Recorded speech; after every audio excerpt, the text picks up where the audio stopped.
Assalamualaikum. Waalaikumsalam warahmatullahi wabarakatuh. Mari kita berselawat terlebih dahulu, Bapak. Allahumma sholli ala sayyidina Muhammad Allahumma sholli wa ala alaihi. ali Allahumma sayyidina sholli. Muhammad. Dengan Bapak siapa dan di mana? Dengan hamba Allah di Cikarang. Baik, Bapak bisa langsung bertanya kepada Buya. Assalamualaikum Buya. Waalaikumsalam warahmatullahi wabarakatuh. Semoga Buya sehat selalu dalam lindungan Allah Ta'ala. Amin. Buya ingin bertanya dari hal wakaf Buya. Jadi istri saya, ibunya cerita bahwa di kampungnya itu orang tuanya dulu itu pernah mewakafkan sebidang tanah dan sudah dibangunkan musola Buya. Nah, suatu hari wakafnya itu dijual Buya, dijual ke orang. Lalu sekarang tanah Apa yang jual? Itu, dari hasil rundingan dari keluarganya Buya, keluarga dari ibunya, adik-adik kakaknya. Nah itu dijual dan sekarang sudah dibangunkan jadi tempat tinggal orang lain Buya yang beli tanah wakaf itu. Nah setelah dijual itu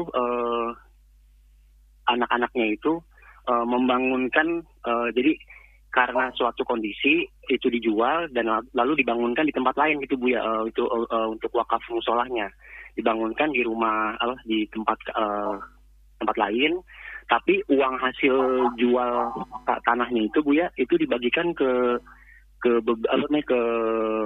adik kakaknya itu Buya, dari anak orang tuanya. Nah kalau itu pertama hukumnya bagaimana Buya, lalu untuk yang uang yang hasil penjualannya itu juga bagaimana Buya, itu sih yang mau saya tanyakan. Mungkin cukup sekian Buya. Terima kasih atas jawabannya. Assalamualaikum warahmatullahi wabarakatuh. Waalaikumsalam warahmatullahi wabarakatuh. Masalah wakaf ini penting sekali. Wakaf itu adalah menyerahkan harta miliknya untuk Allah. Nggak bisa ditarik lagi. Dan nggak bisa dipindah ke tempat lain lagi. Itu menurut jumhur ulama. Maka waspada urusan wakaf. Kasihan sekali kalau anak sudah tahu orang tuanya mewakafkan gara-gara sudah tidak ada, meninggal lalu dijual. Nasib buruk. Semestinya sebagai anak yang soleh akan nguri-nguri, melestarikan, bahkan menambah, mensukseskan apa yang telah diwakafkan orang tua. Nasib buruk kalau anak merusak wakaf orang tuanya. Apalagi orang tua belum sempat membuat akte wakaf, padahal sudah diikrarkan wakaf dan anak tahu. Lihat, setan masuk ke hati sang anak. Dan alangkah banyak yang semacam ini. Suatu ketika ada pondok, ingat masih beberapa waktu yang lalu pondok, sampai di situ ada makam juga. Akhirnya dijual sampai dibongkar semuanya. Dibongkar semuanya. Na'udzubillah. Jadi gara-gara dijual. Padahal orang tuanya sangat soleh, sangat baik, mewakafkan, cuman belum selesai di urusan administrasinya. Tapi anak ini ngerti, kalau selagi administrasi belum menjadi, seolah masih miliknya. Nggak bisa begitu. Kalau sudah diberikan orang tuanya adalah wakaf. Maka bagaimana seorang anak yang baik hendaknya melestarikan dong. Bahkan pentingnya wakaf itu diantara bukan sekedar kebaikan yang bisa kita lakukan, tapi bisa saja menjadi pelajaran bagi anak didik, anak keturunannya. Bahwasanya ini wakaf ayahku, saya harus berjuang di dalamnya. Tapi ini dasar anak tersesat, malah menjual. Nasib buruk itu sang anak. Biarpun alasan untuk bangun tempat lain. Kalau bangun, tapi wakaf jangan diganggu ini. Ini wakaf harus hati-hati. Wakaf ini nggak boleh. Nggak boleh kita mengubur mayat di tanah wakaf untuk masjid. Mengubur mayat di tanah wakaf untuk pondok. Nggak boleh. Kecuali memang sudah disisihkan dari awal. Memang itu adalah tanahku untuk kuburan. Seperti itu. Nggak boleh dirubah. Dirubah aja nggak boleh. Apalagi sampai dijual.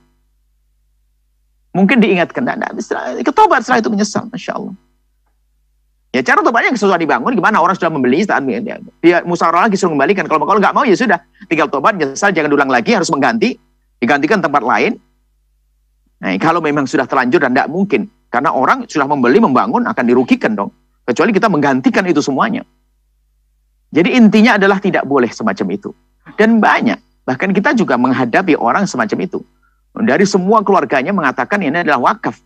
Dari hampir mayoritas, tinggal satu aja mengatakan tidak wakaf. Saya tidak terima. Ajib. Tidak terima kalau itu wakaf. Karena memang belum ada suratnya.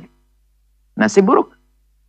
Tapi kalau memang keluarga sepakat ini belum wakaf, ya sah-sah saja. Kalau berbohong, ya urusan mereka.